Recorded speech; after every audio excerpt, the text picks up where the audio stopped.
1944 2வது உலகப்போர் இதெல்லாமே முடிஞ்சு ஓரளவு எல்லாருமே செட்டில் ஆகி நிக்கும்போது தான் ஏகப்பட்ட பிரச்சனைகள்ல டாலர் அப்படிங்கிறத அறிமுகம் பண்றாங்க.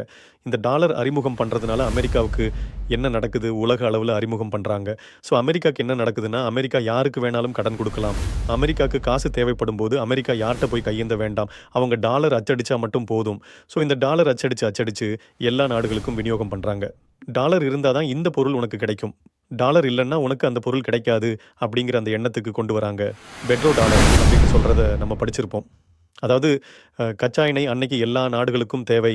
அவங்களுடைய இராணுவ கட்டமைப்புக்கு, அவங்களுடைய தொழில் புரட்சிக்கு, அவங்களுடைய வெண்மை புரட்சிக்கு இப்படின்னு சொல்ற பல புரட்சிகள் ஒவ்வொரு நாடும் ஏற்பாடு செய்தாலும், அந்த நாடுகளுக்கு கச்சா எண்ணெய் அப்படிங்கிறது ரொம்பவே தேவைப்பட்டுச்சு. கார், பைக் இது எல்லாத்தையுமே உருவாக்கிட்டே இருக்காங்க. ஃப்ளைட் எல்லாம் கண்டுபிடிச்சுட்டாங்க. கச்சா எண்ணெய், ஆயில் இல்லாம எதுவுமே நடக்காது. அடுத்ததா எலக்ட்ரிசிட்டி, கச்சா எண்ணெய் இல்லாம எதுவுமே நடக்காது அப்படின்னு சொல்ற அளவுக்கு எல்லாம் வந்த பிறகு தான் கச்சா எண்ணெயை நீ டாலர் குடுத்து தான் வாங்கணும் அப்படின்னு சொல்ற ஒரு முனைப்புடன் இதை செயல்படுத்த ஆரம்பிச்சாங்க. அரபுலக நாடுகளுக்கு தேவையான செக்யூரிட்டி கேரண்டிய நான் உனக்கு தரேன். எப்படி உக்ரைனுக்கு இப்ப செக்யூரிட்டி கேரண்டிய சில நாடுகள் சேர்ந்து குடுக்க போறாங்களோ, அதே மாதிரி அரபுலக நாடுகளுக்கு செக்யூரிட்டி கேரண்டிய நான் உனக்கு தாரேன். அதுக்கு பதிலா நீ என்ன ட்ரேடு நடத்துறது எல்லாம் நீ இந்த டாலர் வச்சு தான் செய்யணும் அப்படின்னு சொல்ற எழுதப்படாத விதி அப்படிங்கிறது அமல்படுத்தப்படுது.